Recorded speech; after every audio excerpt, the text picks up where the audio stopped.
vous êtes à l'heure bienvenue encore à chacun. Ce soir, on va parler d'un homme particulièrement.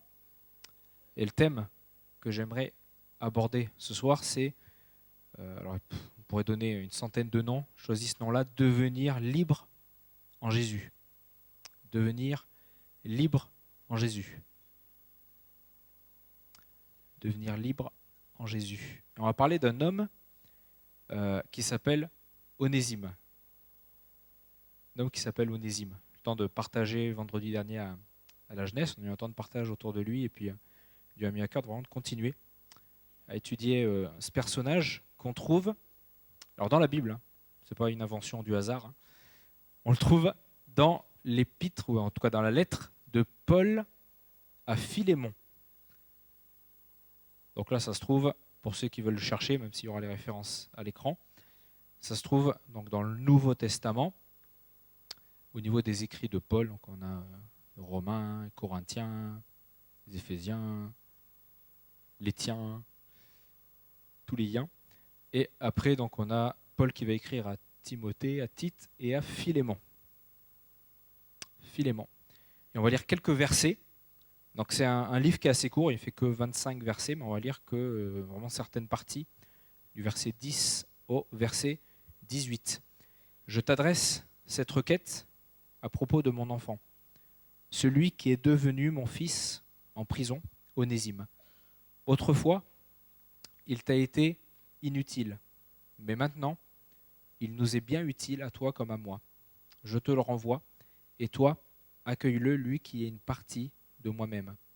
J'aurais désiré le garder près de moi pour qu'il me serve à ta place pendant que je suis en prison pour l'Évangile. Mais je n'ai rien voulu faire sans ton avis afin que ton bienfait ne paraisse pas forcé, mais qu'il soit volontaire. Peut-être a-t-il été séparé de toi pour un temps, afin que tu le retrouves pour toujours, non plus comme un esclave, mais bien mieux encore comme un frère bien-aimé. Il l'est particulièrement pour moi, il le sera d'autant plus pour toi dans vos rapports humains et dans le Seigneur. Si donc tu me considères comme ton ami, accueille-le comme si c'était moi. Et s'il t'a fait du tort ou te doit quelque chose, mets-le sur mon compte. Amen. Donc c'est une lettre, mais en fait on va voir que dans cette lettre il y a vraiment beaucoup de choses. Donc il nous a parlé d'un homme qui s'appelle Onésime, qui était en fait l'esclave personnel de Philémon. Donc c'est quelque chose qui se faisait beaucoup à l'époque, d'avoir alors c'est plus qu'un homme de maison, c'était carrément un esclave, c'est-à-dire qu'il devait être totalement lié à son maître, et son maître était Philémon. On ne sait pas si au moment où il l'a eu comme esclave, il était chrétien. En tout cas, Philémon était un homme chrétien, qui notamment accueillait une église chez lui. Et Paul va écrire parce que ce Onésime va à un moment donné, on ne sait pas forcément la raison exacte, mais il va fuir. Il va fuir. Et il va se trouver face à Paul, qui à ce moment-là se trouve en prison à cause de sa foi. Et il va se retrouver en face de Paul et il va découvrir l'amour de Jésus. Il va découvrir quelque chose de nouveau. Il va surtout être comme changé, transformé. Et il va pouvoir revenir à Philémon avec cette phrase qui est, sur laquelle on reviendra, qui va le retrouver plus qu'un esclave, mais comme un frère, avec comme un nouveau statut, un changement. Et on va voir que ce changement, c'est pas qu'il va plus être esclave, mais sa manière de voir les choses, sa manière de vivre les choses vont être totalement transformées par Jésus. Amen. Lorsque Dieu nous change, Dieu n'est pas là pour nous dire tu vas changer de travail, tu vas changer de famille, tu vas changer de pays, même si ces choses-là on peut le faire, mais c'est surtout tout ce qui est autour de nous et nous-mêmes surtout qui allons changer. Nos raisonnements, notre manière de voir les choses, notre manière de vivre les choses qui va changer. Alors que je pouvais être stressé par des choses, Dieu va me donner sa paix. Alors que j'avais de la haine pour quelqu'un, Dieu va me donner le pardon. Amen. C'est comme ça que Dieu nous change et nous transforme. Concernant cet homme Onésime, ce qui est marrant, c'est qu'on voit donc le verset donc qui est quasiment au tout début, le verset 11. Il est dit, autrefois il t'a été inutile, mais maintenant il nous est bien utile à toi comme à moi. Et il y a comme une sorte de jeu de mots, parce que le terme Onésime, en tout cas le prénom Onésime, ça veut dire littéralement quelqu'un qui est utile, qui est profitable. Donc on voit ici quelqu'un qui est comme destiné à être utile, il va dire, mais autrefois il t'a été inutile. Ça c'est des fois le reflet de nos vies où bien qu'on va voir, Dieu nous a créés pour des buts précis, Dieu nous a créés avec un projet de paix, non de malheur, mais il y a des fois des choses qui s'abattent sur nous, des choses qui arrivent. Et Dieu veut nous dire que malgré cela, il est celui qui a tout créé et il a créé, tout est bon. Ce que Dieu a créé est bon et merveilleux. Amen. Au commencement, premier point que j'aimerais développer, c'est au commencement. Ce qui est sûr, c'est que la parole de Dieu est une parole de Dieu qui est créatrice. Lorsqu'on voit dans la Genèse, lorsque Dieu a créé la terre, lorsque Dieu a créé les animaux, la forêt, l'homme, à chaque fois, Dieu dit, lorsqu'il a créé cela, il a dit, mais cela était bon. Il va me dire, lorsqu'il a créé l'homme et la femme, que c'était même très bon. C'était bon. Tout était parfait, tout était idyllique. Ça, c'est ce que Dieu a voulu. Ça, c'est ce que Dieu a voulu. Dieu a créé tout ce qui était parfait pour que tout soit utile. L'homme était utile, les animaux étaient utiles, la nature était utile. Tout était utile parce que tout était dans un monde idéal, mais dans lequel Dieu régnait, dans lequel Dieu avait sa place, dans lequel chacun aussi avait sa part. Et même dans les psaumes, il va dire dans un des psaumes, c'est toi qui as formé mes reins, qui m'as tissé dans le ventre de ma mère, je te loue de ce que je suis une créature si merveilleuse, tes œuvres sont admirables, je le reconnais bien. Mon corps n'était pas caché devant toi lorsque j'ai été fait dans le secret, tissé dans les profondeurs de la terre. Je n'étais encore qu'une masse informe, mais tes yeux me voyaient, sur ton livre étaient inscrits tous les jours qui m'étaient destinés avant qu'un seul d'entre eux n'existe. Dieu, lorsque même il m'a formé, c'est lui-même qui m'a formé, il ne m'a pas formé pour des fois vivre des choses qui sont regrettables ou vivre des choses qui sont malheureusement dans certains cas dramatiques. Dieu m'a créé avec un projet, Dieu m'a créé avec une volonté propre, Dieu m'a créé pour être utile, pour être profitable. Mais lorsque je regarde la vie de ce jeune homme Onésime, je me dis, mais à un moment donné, des choses se sont passées dans sa vie qui ont fait que, d'un être qui devait être utile, profitable, bon, il est devenu inutile. Il est devenu inutile. Et je me dis, il y a tellement de choses qui dans nos vies peuvent nous rendre inutiles. La deuxième chose que j'aimerais aussi développer, c'est justement ça. Finalement, il est devenu inutile. On peut passer après. Inutile. Et même ce mot inutile veut aussi dire sans valeur. Sans valeur. Sans valeur. C'est fou de réaliser que des fois, on peut considérer nos vies comme étant sans valeur. Qu'est-ce que j'apporte à la vie? Qu'est-ce que j'apporte à la société? Qu'est-ce que j'apporte à ma famille? Qu'est-ce que j'apporte à mon travail? Je ne sais pas si ces choses-là vous sont déjà passées sur la tête. Moi, ça m'est déjà arrivé de penser à ça. Et je me dis, mais qu'est-ce que je fais là au final? Pourtant, Dieu m'a créé. Dieu m'a créé pour quelque chose d'utile, pour que je sois utile. Le problème, c'est que forcément, on pourrait dire tant de choses, mais Onésime a sûrement vécu des choses, fait des choses. En fait, Onésime était, comme je disais au départ, un esclave. Mais au-delà de l'esclavage physique qu'il vivait, ce qu'il vivait, c'était un tout autre esclavage. Il était esclave de pratique, il était esclave du péché, il était esclave peut-être de paroles qu'on lui avait dites. J'ai noté certaines idées, mais il avait peut-être une mauvaise image de lui-même, alors que son nom voulait dire utile, profitable. Peut-être que lui ne le croyait pas. Il était peut-être, certains commentateurs disent que s'il a fui, c'est qu'il avait volé, menti. Il était peut-être envieux envers son maître lui-même. Peut-être qu'il était maltraitant, peut-être qu'il était orgueilleux, peut-être qu'il avait des paroles dévalorisantes. Bref, toutes ces choses-là sont des problèmes finalement relationnels. Ce sont des problèmes qui l'ont emmené à devenir inutile et sans valeur. Je disais une histoire que j'avais entendue il y a quelques années, mais qui montre que, bien sûr, des choses peuvent nous arriver et peuvent nous détruire. Je ne sais pas s'il y en a qui connaissent Christine Caine, qui, dès l'âge de 3 ans jusqu'à l'âge de 15 ans, de 3 ans jusqu'à 15 ans, pendant 12 ans, elle a été abusée par 4 hommes chaque semaine. De 3 ans jusqu'à 15 ans, chaque semaine. Si jeune, la vie de Christine est déjà comme brisée et privée d'espérance. Elle est issue d'une famille qui est grecque, orthodoxe, qui vit dans la pauvreté en Australie, où ils ont immigré.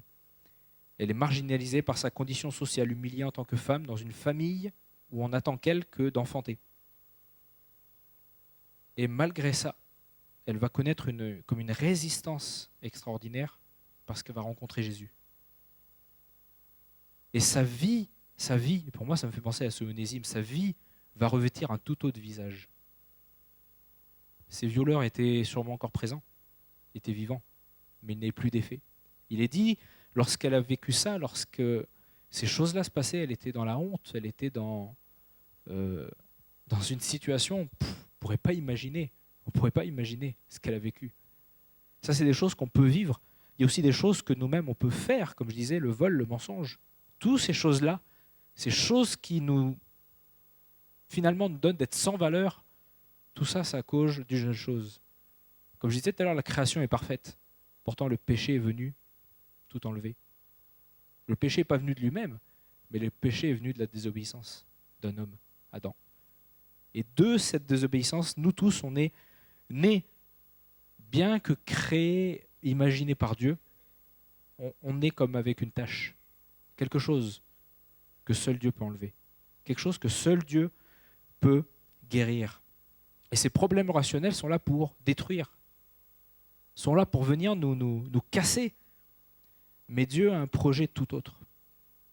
Dieu a un projet qui est un projet de vie. Et souvent, les liens, au-delà des liens physiques que pouvait vivre Onésime chaque jour, où son maître lui disait « fais ça, fais ça, fais ça », lui, il était dans un esclavage qui était l'esclavage de mauvaises pensées, l'esclavage, finalement, qui l'a emmené à fuir. Et ce qui fuyait, ce n'était pas tant son maître, c'était aussi lui-même.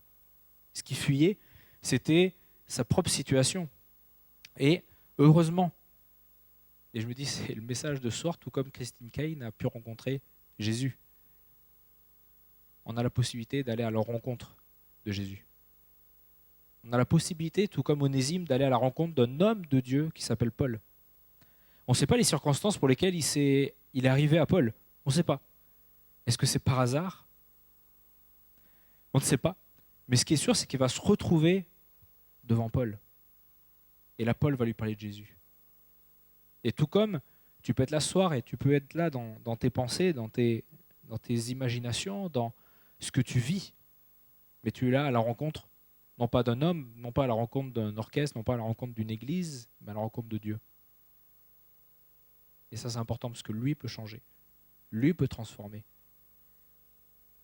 Et comment il le fait? Il nous permet de changer littéralement de statut. Et on va voir trois choses dans ce changement de statut qu'on trouve dans cette histoire qui est avec Onésime.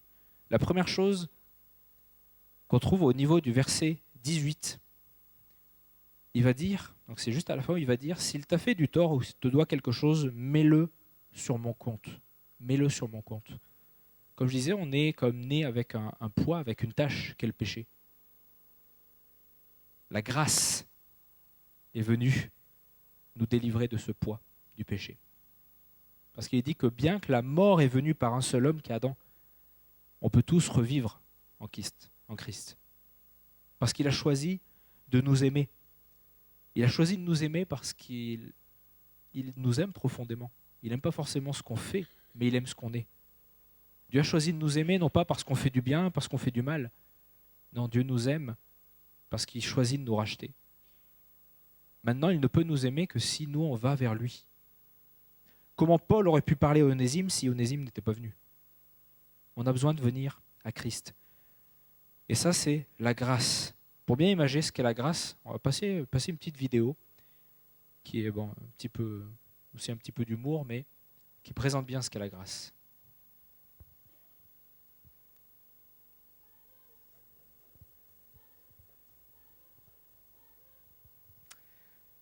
Voilà ce qu'est la grâce.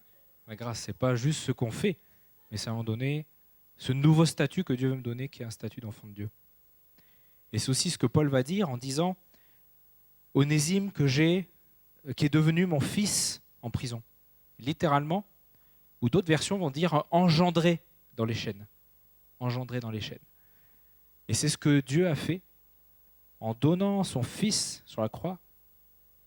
Il a choisi de nous faire passer aussi d'un statut où on était comme inutile, comme indigne à cause du péché. Il nous est passé du statut qu'on a pu lire là, Child of God, enfant de Dieu. Enfant de Dieu. On est devenu, tout comme Onésime est devenu comme le fils, entre guillemets, spirituel de Paul. C'est comme l'image de nous qui pouvons devenir à n'importe quel moment enfants de Dieu. Enfants de Dieu. Et si bien que notre statut change Mais il ne vient pas juste changer ce que l'on est sur le présent, mais il vient changer l'avenir, il vient changer notre attitude, il vient changer notre manière d'agir. Onésime, lorsque il va donner sa vie, et je termine par rapport à cela, lorsqu'Onésime va donner sa vie, il va réaliser la croix, il va réaliser l'importance de venir à Jésus, il va réaliser l'importance de devenir cet enfant de Dieu. Mais lorsqu'il va revenir vers Philémon, moi je crois une chose, et qui est marquée là en plus, c'est Paul lui dit à Philémon, tu le prendras plus qu'un esclave comme un frère bien-aimé.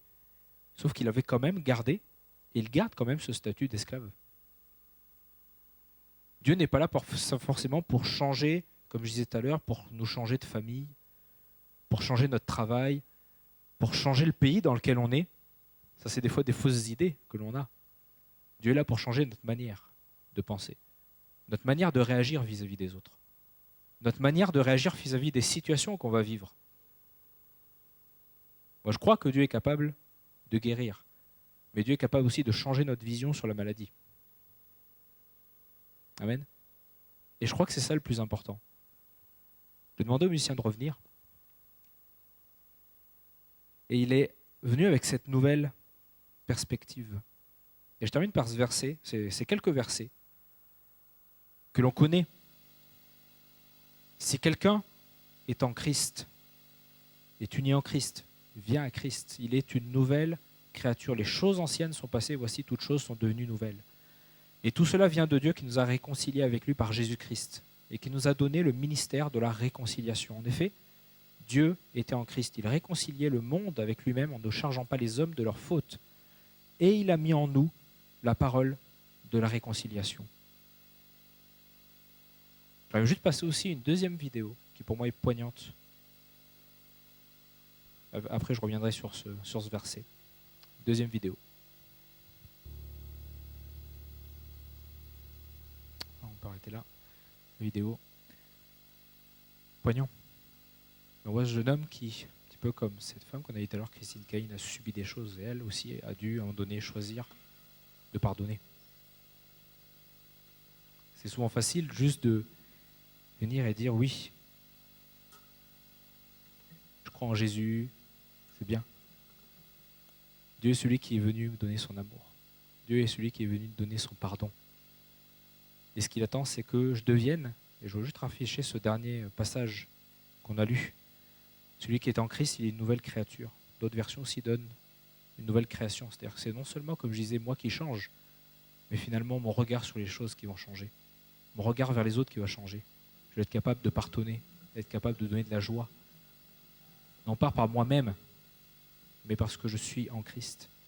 Parce que je viens à lui. Parce que je suis une nouvelle créature. Guidé par lui. Amen.